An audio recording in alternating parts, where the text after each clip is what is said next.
আসসালামু আলাইকুম রহমতুল্লাহি ওয়া সম্মানিত দর্শক, বাংলাদেশ সেনাবাহিনীর সাবেক প্রধান জেনারেল ইকবাল করিম ভূঁইয়া, সংক্ষেপে যিনি আইকেবি নামে সমধিক পরিচিত।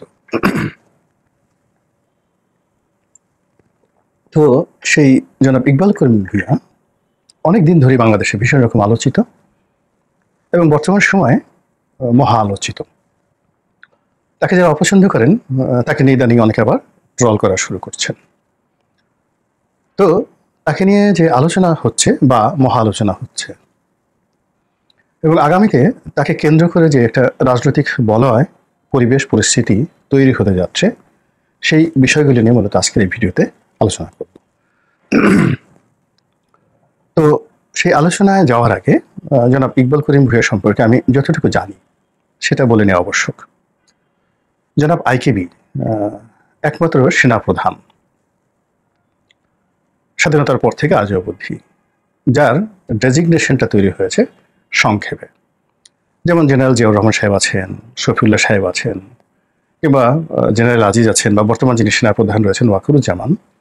তো তাদের নামের অদ্যাক্ষর নিয়ে এখনো পর্যন্ত কাউকে সংক্ষেপে ডাকা হয় না। কাউকে কাউকে সংক্ষেপে ডাকা হয়েছে, এটা তুচ্ছ তাচ্ছিল্য করার জন্য। যেমন হুসাইন মোহাম্মদ এরশাদ, তো হুমু তাকে মানে হুসাইন মোহাম্মদ হুমু বলা হতো, তো হুমু এরশাদ বলা হতো, বা লেজে হুমু এরশাদ, লেফটেন্যান্ট জেনারেল হুসেন মোহাম্মদ এরশাদ, মানে এটা ঠাট্টা করে। তো সেই দিক থেকে আইকেবি ইকবাল করিম ভূঁইয়া এই নামটি ঠাট্টার নয়, মস্কার নাম নয়। সেনাবাহিনীর মধ্য থেকেই তার যারা ভক্ত অনুরক্ত অনেকটা ভালোবেসে এই নামটা তাকে দিয়েছেন। এবং আমি ওনার সঙ্গে ব্যক্তিগতভাবে ওনার সঙ্গে আমার একদিনই দেখা হয়েছিল, আর ওই দিনই সামান্য খুব অল্প সময়ের জন্য, হয়তো 5-10 মিনিট আমাদের কথা হয়েছিল। এর বাইরে ওনার সঙ্গে আমার কখনো দেখা হয়নি, কথা হয়নি।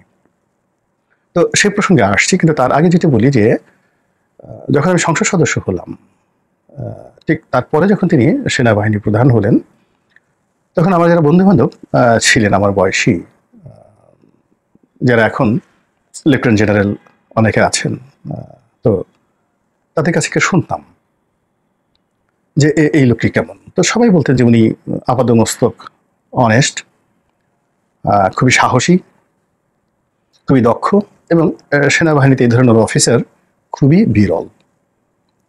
এবং একই সঙ্গে যে জিনিসটি শুনতাম যে তার কাছ থেকে সেনাবাহিনী অনেক কিছু আশা করে, এটা হলো ইতিবাচক দিক।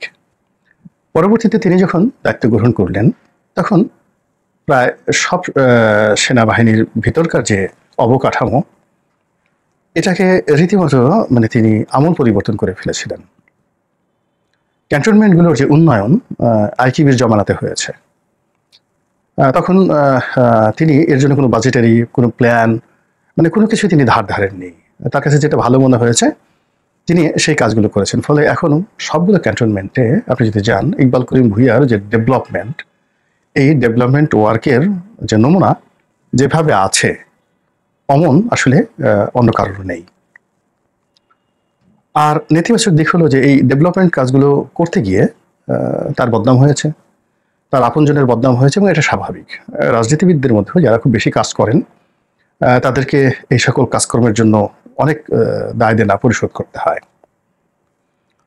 এইরকম একটা অবস্থা তৈরি হয়ে গেছে। থার্ডলি হলো তিনি সেনাবাহিনী থেকে অবসর গ্রহণ করার পর যে সকল বদনাম আওয়ামী লীগের লোকজন ছড়াচ্ছে, বা তার প্রতিপক্ষ যারা আছে এখন বিএনপিতে আছেন তারাও ছড়াচ্ছে, যে উনি শেখ হাসিনার কাছ থেকে একটি পাওয়ার প্ল্যান্ট নিয়েছিলেন এবং সেই পাওয়ার প্ল্যান্ট তিনি বিক্রি করার চেষ্টা করেছেন, অন্য জায়গার কাছ থেকে তৈরি করার চেষ্টা করেছেন। কিন্তু এটার সত্য মিথ্যা আমি জানি না, কিন্তু এরকম একটা কথা বাজারে রয়েছে। তো এই কথাগুলো আমি নেগেটিভ পজিটিভ দুটোই বলে নিলাম, এই অর্থে যে আমি যে কথাগুলো বলবো সেই কথাগুলো বলার ক্ষেত্রে যেন আমার নিরপেক্ষতা থাকে, এই জন্য আমি দুটি পর্যায়ে সব কথাগুলো বলে নিচ্ছি। সম্মানিত দর্শক, আপনারা হয়তো অনেকে লক্ষ্য করছেন যে আমি বারবার একটু পানি খাচ্ছি। এর কারণ হলো আমার গলাতে একটু সমস্যা রয়েছে এবং আমি কোল্ড ফ্লুতে ভুগছি, একটু পরপর কাশ হয়। তো যখন কাশি হয় কথা বলার সময়, এটা কণ্ঠের জন্য খুব ক্ষতিকর। এবং আপনারা শিখে রাখেন, বাংলাদেশের যারা খুব বড় নাক কান গলা বিশেষজ্ঞ, তাদেরই একজন আমাকে পরামর্শ দিয়েছেন যে আপনি যখনই কথা বলবেন কাছে একটা পানির গ্লাস রাখবেন, যখন গলা খুসখুস করবে বা অন্য কোনো অস্বস্তিতে আপনি অনুভব করবেন, আপনি এক ঢোক পানি খেয়ে নেবেন। এবং পৃথিবীর যত বক্তা রয়েছেন প্রায় সবাই আপনি দেখবেন যে টেবিলে পানির গ্লাস রাখে। এই যে আমি একটা কাশি দিলাম, এই কাশিটা না দিয়ে আমি যদি এক ঢোক পানি খেতাম এটা ভালো হতো। এই জন্য মানে আমি বারবার পানি খাচ্ছি এই ভিডিও করার স্বার্থে। আর কথাটা বললাম এই কারণে যে মধ্যে একটা ভিডিও করেছি, খুবই সেন্সিটিভ একটা ভিডিও। তো ভিডিও করতে গিয়ে একজন দর্শক বললেন যে জামাত এবং যুদ্ধাপরাধীদের সম্পর্কে কথা বলতে গিয়ে আমি খুব ভয় পাচ্ছি কিনা, ভয় আমার গলা শুকিয়ে গেছে কিনা, এই জন্য আমি বারবার পানি খাচ্ছি কিনা। আসলে আমি গত প্রায় 4-5 দিন ধরে গরম ঠান্ডায় ভুগছি, নাক দিয়ে সর্দি ঝরছে, এবং এর মধ্যে যেহেতু আমার ভিডিও করতে হবে তাই বারবার পানি খাচ্ছি। তো যাই হোক, যে প্রসঙ্গে নিয়ে আলাপ আলোচনা করছিলাম সেই প্রসঙ্গে আসি। ইকবাল করিম ভূঁইয়া 2014 সনে সেনাবাহিনী প্রধান ছিলেন এবং তার জামানাতেই বিনা ভোটের যে নির্বাচন বা বিনা প্রতিদ্বন্দ্বিতার নির্বাচন সেটা সংগঠিত হয়। এখন তার যারা বিরোধী পক্ষ সবাই বলার চেষ্টা করলেন যে ফ্যাসিবাদী সিস্টেম বা স্বৈরাচারী শেখ হাসিনা, এই যে গালিটি, এটি জনাব ইকবাল করিম ভূঁইয়ার মদতি হয়েছে, এবং তিনি যদি সেই দিন আজকের জেনারেল ওয়াকারের মতো দায়িত্ব পালন করতেন তাহলে এই অবস্থা তৈরি হতো না। তো এক্ষেত্রে আমার বক্তব্য হলো কি, আসলে সেনাবাহিনীর যারা প্রধান বা পুলিশের যারা প্রধান, ইভেন আমরা পার্লামেন্টের কমিটিতে দেখেছি যে আমাদের মধ্যে অনেক জুনিয়র এমপি যারা আছেন তারা বড় বড় সচিবদেরকে অকথ্য ভাষায় গালাগাল করতেন, এবং সচিবরা মাথা নুয়ে তারা শুনতেন। এবং আমরা যখন সেনা কর্মকর্তাদের সাথে আমাদের দেখা সাক্ষাৎ হতো, সেটা মেজর জেনারেলের পর্যায়ে যারা লোকজন রয়েছেন, তারা লেফটেন্যান্ট জেনারেল, এমনকি সেনাপ্রধান যারা ছিলেন, তো এমপিদের মধ্যে যাদের ব্যক্তিত্ব ভালো, রেপুটেশন ভালো, প্রধানমন্ত্রীর সাথে সম্পর্ক ভালো, তারা এই সমস্ত সেনাবাহিনীর প্রধানের পাত্তাই দিতেন না, দেখেও জিজ্ঞাসা করতেন না। এবং তারা অনেক সময় এই রাজনৈতিক যারা ব্যক্তিত্ব তারা যেহেতু শ্রোতাশীল করছেন, এটা অবলীলায় মেনে নেওয়াটা এই আমলাতন্ত্রের বোধহয় একটা অভ্যাসে পরিণত হয়ে গেছে। এই কারণে আমি নিজে যে জিনিসগুলো দেখেছি, আমি যদি সেনা কর্মকর্তা হতাম বা সিভিল সার্ভিসের কর্মকর্তা হতাম, আমি চাকরি ছেড়ে দিতাম, কিন্তু আমি ওই জিনিসগুলো মেনে নিতে পারতাম না। কিন্তু আমি দেখেছি তারা মেনে নেয়। শোনা কথা, কোন এক সরকারের আমলে একজন মেজর জেনারেল, বোঝার চেষ্টা করেন, একজন মেজর জেনারেল একজন রাজনৈতিক নেতার সঙ্গে দেখা করতে গেছেন। তো তিনি গিয়ে বললেন, এবং তিনি কোনো পোর্টফোলিও না, মানে তার কোনো তিনি মন্ত্রী এমপি নন, জাস্ট একটা প্রভাবশালী রাজনৈতিক নেতা। আমি নাম বলবো না, আপনারা বুঝতে পারবেন। তো তার অফিসে গেছেন, ভবনে গেছেন। তো যাওয়ার পরে বলে, স্যার আমি একটু বসতে পারি? বলে, নো, আপনি বসতে পারেন না, দাঁড়িয়ে দাঁড়িয়ে বলেন। তো এটা সেনা কর্মকর্তা অপমানিত হয়ে এসে তার কলিগদের কাছে এটা বলেছেন, এবং এটা এখন পর্যন্ত সেনাবাহিনীর মধ্যে কিন্তু মশহুর যে এরকমভাবে একজন সিনিয়র সেনা কর্মকর্তাকে একজন রাজনৈতিক ব্যক্তিত্ব অপমান করেছেন। তো এটা হয়। কথা বললাম এই কারণ যে ইকবাল করিম ভূঁইয়া যে অবস্থাতে ছিলেন, সেই অবস্থাতে যদি মানে এই যে জেনারেল ওয়াকার যে রাজপথটি পেয়েছেন, তার অর্ধেক উত্তপ যদি তখন রাজপথে থাকতো, তাহলে ইকবাল করিম ভূঁইয়া ক্ষমতা গ্রহণ করে ফেলতেন। তার সে সাহস ছিল, আর বিশেষ করে তার স্ত্রী তার চেয়েতেও সাহসী, যথেষ্ট সাহসী। তো সেক্ষেত্রে একটা ভিন্ন ইতিহাস হইতো, কিন্তু সেটা হয়নি। মানে রাজপথ যদি উত্তপ্ত না হয়, পরিস্থিতি যদি না মানে ওরকম গরম না হয়, তাহলে সাধারণত আমলাতন্ত্র কখনোই জনগণের কাতারে দাঁড়ায় না। এটা হলো বাস্তবতা। 2 নম্বর হলো এরশাদের ক্ষমতা গ্রহণ। এখানে অনেকগুলো মানে তিনি অ্যাম্বিশাস ছিলেন। শহীদ প্রেসিডেন্ট জিয়াউর রহমানের একটা কাউন্টার গ্রুপ তাকে সমর্থন দিয়েছে। এখানে সরাসরি ভারত তাকে প্রমোট করেছে, এবং ভারত চেয়েছে জিয়াউর রহমান সাহেব হত্যাকাণ্ড ঘটুক। ফলে এরশাদ ক্ষমতা গ্রহণ করতে পেরেছে। কিন্তু ইকবাল করিম ভূঁইয়ার কিন্তু সেই ঘটনা ঘটেনি। কিন্তু ইকবাল করিম ভূঁইয়া যতদিন ক্ষমতায় ছিলেন, তাকে কেন্দ্র করে মানুষের যে আশা আকাঙ্ক্ষা ছিল অনেক অনেক বেশি, যে কেন তিনি শেখ হাসিনাকে হটাচ্ছেন না। বিশেষ করে যখন 15-16 সনে সেই বিএনপি জামাতের জ্বালাও পোড়াও বলেন, আন্দোলন বলেন, ওই সময়টাতে তিনি কেন শেখ হাসিনাকে ক্ষমতাচ্যুত করলেন না, এই কথা নিয়ে অনেকে কিন্তু বলার চেষ্টা করেন। তো এনিওয়ে, এটা ভিন্ন একটা বিষয়। ঘটনা যাই হোক না কেন, ইকবাল করিম ভূঁইয়া রিটায়ার করার পরে আওয়ামী লীগের সঙ্গে অন্যান্য সেনাপ্রধানের যে সম্পর্ক, ঠিক ওইরকম সম্পর্ক তার সঙ্গে ছিল না। তিনি মনে মনে বিক্ষুব্ধ ছিলেন। কিছুদিন সম্পর্ক ছিল, কিন্তু 2018 সনের পরে আর কোনো সম্পর্ক যোগাযোগ ছিল না। তিনি একজন সাধারণ সেনাপতি বা সেনাপ্রধান হিসেবে, সাবেক সেনাপ্রধান হিসেবে যেভাবে তার অবসর জীবন যাপন করা দরকার তিনি সেইভাবেই করে আসছিলেন। কিন্তু রাজনীতির মধ্যে তিনি ওভাবে জড়াননি। কিংবা সাবেক সেনাপ্রধান জেনারেল হারুন যেভাবে ডেস্টিনিতে যোগদান করেছিল, তো তিনি চাইলেও ওয়ালটনে যোগদান করতে পারতেন, বসুন্ধরাতে যোগদান করতে পারতেন, অনেক কিছু করতে পারতেন, কিন্তু তিনি সেটা করেননি। তিনি তার সম্মান নিয়ে তিনি ছিলেন। কিন্তু খুবই গুরুত্বপূর্ণ একটা বিষয় হলো যে এই জুলাই আগস্ট বিপ্লবের সময় তিনি সেনাবাহিনীকে, সাবেক সেনা কর্মকর্তাদেরকে অর্গানাইজ করে তিনি যেভাবে বিপ্লবীদের পক্ষে নেমেছিলেন, নিজের ফেসবুক প্রোফাইল লাল করে দিয়েছিলেন, যেভাবে রাওয়াতে এসে তিনি বক্তব্য দিয়েছিলেন, এবং যেভাবে থানা পুলিশ মিরপুরের যে ডিওএইচএস, সেই ডিওএইচএসে তাণ্ডব চালিয়েছিল, তার প্রতিবাদে তিনি যেভাবে ডিওএইচএসবাসীদেরকে উদ্বুদ্ধ করে রাস্তায় নামিয়েছিলেন, এটি স্বাধীন বাংলাদেশে দ্বিতীয়বার ঘটেনি, কখনো ঘটেনি, আর আগামীতে ঘটবেও এরকম বলা যাচ্ছে না। ফলে ইকবাল করিম ভূঁইয়ার প্রতি আপনি শ্রদ্ধা না জানিয়ে পারবেন না।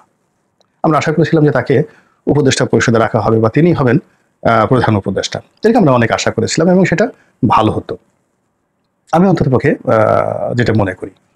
এখন ডক্টর মোহাম্মদ ইউনূসের ব্যর্থতা এবং সাম্প্রতিক সময়ে যা কিছু হচ্ছে তা নিয়ে আবার ইকবাল করিম ভূঁইয়া বেশ সরব হচ্ছেন। তিনি ডক্টর ইউনূসের পক্ষেও বলছেন না, বিপক্ষেও বলছেন না, কিন্তু রাজনীতিতে যে অস্থিরতা শুরু হয়েছে, রাজনৈতিক দলগুলোর মধ্যে যে অব্যবস্থাপনা এবং অবিশ্বাস তৈরি হয়েছে, এতে করে আরেকটি ১-১১ চলে আসতে পারে বলে তিনি হুঁশিয়ারি করেছেন এবং বলার চেষ্টা করেছেন যে ১-১১ ফলে দেশের রাজনীতিতে কি হয়েছে না হয়নি সেটা বড় ব্যাপার নয়, ১-১১ ফলে সেনাবাহিনীর অনেক অনেক ক্ষতি হয়েছে, এটা সত্য। তো কাজেই তিনি যেহেতু একজন সৈনিক, ফৌজি, কাজেই তিনি সেই ১-১১ মতো আর একটা প্রেক্ষাপট তৈরি হোক এবং সেনাবাহিনী আবার ক্ষতিগ্রস্ত হোক, এটা তিনি চাননি, এবং এটা নিয়ে কিন্তু এখন বিতর্ক হচ্ছে। এখন বাস্তবতা হলো যে তিনি যখন এই সকল কথাবার্তা বলছেন, তখন তার যারা প্রতিপক্ষ এখন তাকে আচ্ছা মতো ধুলাই দিচ্ছেন। বিশেষ করে বিএনপির অনেক লোক তাকে শেখ হাসিনার দোসর বলার চেষ্টা করছেন। যারা ১-১১ সুবিধাভোগী ছিলেন তারা তাকে গালাগাল করছেন। ডক্টর মোহাম্মদ ইউনূসের যারা আপনজন তারাও তাকে গ্রহণ করছেন না। ফলে এই যে ভদ্রলোক একটা ত্রিমুখী সংকটের মধ্যে পড়েছেন। আমি তাকে একবারই দেখেছিলাম রাশিয়ান অ্যাম্বাসিতে, তখন তিনি সেনাবাহিনীর প্রধান। তো তখন এমন একটা অবস্থা যে সবাই সেনাপ্রধান মানে বিরাট ব্যাপার, তাকে তেল মারার জন্য, তার সাথে কথা বলার জন্য, তাকে একটা সালাম দেওয়ার জন্য বড় বড় মন্ত্রী এমপিরা দৌড়াদৌড়ি শুরু করে দেয়, এবং তিনি লম্বা মানুষ, তার সাথে সালাম বিনিময় করার জন্য, হ্যান্ডশেক করার জন্য অনেক যারা একটু খাটো তাদেরকে কসরত করতে হয়, এবং স্বয়ং এসটি ইমামের মতো পাওয়ারফুল মানুষও দেখা গেল যে বেশ কিছুক্ষণ অপেক্ষা করে তার সাথে হ্যান্ডশেক করতে গেল। তো সেখানে আমার যে অভ্যাস, আমি সাধারণত যারা ক্ষমতাধর লোক তাদের থেকে দূরে থাকি, কিন্তু উনি কি করে যেন এগিয়ে এলেন, উনি সালাম দিলেন, হ্যান্ডশেক করলেন এবং ওনার ভিজিটিং কার্ডটা দিলেন, এবং আমরা ৫-১০ মিনিট ওখানে দাঁড়িয়ে কথা বললাম, রাশিয়ান অ্যাম্বাসির ওখানে কথা বললাম, এবং আশেপাশে যারা মন্ত্রী, এমপি, অন্যান্য যারা লোকজন ছিলেন তারা খুব আশ্চর্য হয়ে গেলেন যে আমার সাথে ওনার কখনো কোনো পরিচয় হয়নি, আর কি কথা বলেছে আমার মনেও নেই, কোনো কিছু মনে নেই, ওনারও হয়তো মনে নেই। তো কথা বলে উনি ওনার একটা ভিজিটিং কার্ড দিলেন, ওই কার্ডটা আমার কাছে এখনও আছে। তারপর সে কার্ডটা উনি নিজের পকেটে খুঁজলেন, দেখলেন যে কার্ড নেই। তার ওনার এডিসি কাছাকাছি ছিলেন, তাকে ডেকে এনলেন, তো বললেন যে এমপি মহোদয়কে কার্ডটা দিন। তো সেই কার্ডটা দিলেন, ওনার সাথে আর আমার কখনো কথা হয়নি, দেখা হয়নি। তো এই অল্প সময়ের মধ্যে আমার যেটা মনে হয়েছে যে তার যথেষ্ট আত্মমর্যাদা বোধ আছে, তার সিলেকশন করার ক্ষমতা খারাপ না, ভালো, এবং তিনি তেলবাজি বা ক্ষমতাধর লোকদের পেছনে ছোটাছুটি এগুলো পছন্দ করেন না। এই কারণ হলো যে ওই দিনের সমাবেশে সেখানে এসটি ইমামের মতো লোক, তুফাইল সাহেবের মতো লোক, আমু সাহেবের মতো লোক, উপাধ্যক্ষ আব্দুল শহীদ যিনি চিফ হুইপ ছিলেন তার মতো লোক, আরও অনেক মানে সরকারের গুরুত্বপূর্ণ সব মন্ত্রীরা ছিলেন। তো তিনি কারোর সঙ্গে কিন্তু গল্প করেননি, এমনকি কোনো রাষ্ট্রদূত কারোর সঙ্গে মানে গল্প করেননি। যারা তাকে সালাম দিতে এসেছে, হ্যান্ডশেক করেছে, তিনি শুধুমাত্র ১০-১২ সেকেন্ডের মধ্যে শুভেচ্ছা বিনিময় করে একা দাঁড়িয়েছিলেন। তো তিনি দাঁড়িয়ে দাঁড়িয়ে আশেপাশে লক্ষ্য করছিলেন যে তার মতো এমন কেউ আছে নাকি। কিন্তু আমি এখানে যেটা মানে পাশে ছিলাম, তো উনি লক্ষ্য করলেন যে আমার বয়স তখন অল্প, কিন্তু তখন আমি যথেষ্ট জনপ্রিয়, টকশোর কারণে ফেমাস, শেখ হাসিনার সাথে সম্পর্ক থাকার কারণে আওয়ামী লীগের কর্তা ব্যক্তিরা সবাই খুব তদবির করতেন, এবং তিনি দেখলেন যে একটা ইয়াং সংসদ সদস্য, তো সবাই তাকে মানে তোয়াজ করছে, এবং বেটার দেন ইকবাল করিম ভূঁইয়া চাইতেও লোকজন বেশি আসছে, কথা বলছে, সময় কাটাচ্ছে, মানে খুব ব্যস্ত মানুষ, মানে অ্যাজ ইট ইজ ওখানে মানে 2000 সেই 9, 10, 11 মানে যে সময়টাতে ছিলেন, সেই সময়টাতে আমি কোনো একটা অনুষ্ঠানে গেলে, সেটা কূটনৈতিক কোর হোক বা কোনো অনুষ্ঠান হোক, সেখানে সবাই সাংবাদিকরা বলেন, মন্ত্রী এমপিরা বলেন, ব্যবসায়ীরা বলেন, ওখানে একটা ভিড় লেগে থাকতো। এটা কেন জানি হতো, এবং এটা এখনো হয়, আল্লাহর মেহরবানিতে এখনো হয়। তিনি দূর থেকে লক্ষ্য করলেন, আমাকে লক্ষ্য করলেন। তারপর আমি যখন একটু ফ্রি হলাম, তিনি এসে, আমরা আরো 10 মিনিট ছিলাম একসাথে, আমরা কাটালাম। এরপর আমি বাইরে বের হয়ে আসলাম, দেখি যে এসটি ইমাম সাহেব দাঁড়ানো আছে, একা একা দাঁড়িয়ে আছেন। তো উনি ওনার কথাবার্তা বললেন, কথাবার্তা বলে ওই রাতে আবার আমার একটা বৈঠক ছিল মাহবুল আলম হানিফ সাহেবের বাসায়। উনি অপেক্ষা করছিলেন, বারবার ফোন দিচ্ছিলেন যে Roni, I am waiting for you. রাত বেজে গেছে প্রায় 1টার মতো, উনি আমার জন্য বসেছিলেন, ওনার ওয়াইফও বসেছিলেন। তখন আমি ওনার বাসায় গেলাম। এই এতটুকু হলো ইকবাল করিম ভূঁইয়ার সাথে আমার দেখা এবং সাক্ষাৎ। ওই সময়ের মধ্যে আমার কাছে মনে হয়েছে যে উনি ডক্টর মোহাম্মদ ইউনূসের মতো নন।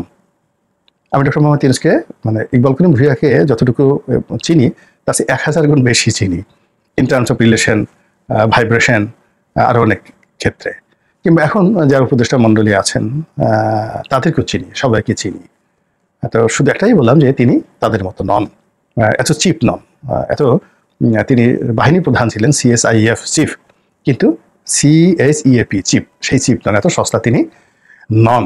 ফলে তাকে কেন্দ্র করে যদি কোনো কিছু আগামীতে হয়, সেটা রাজনৈতিক হোক বা অন্য কোনো কিছু হোক, আমি মনে করি না যে বর্তমানে সে খারাপ কিছু হবে। আল্লাহ ভালো জানেন, এবং আল্লাহ যা কিছু করেন সবকিছু যেন আমাদের কল্যাণের জন্য হয়। আসসালামু আলাইকুম রহমতুল্লাহি ওয়া বারাকাতুহু।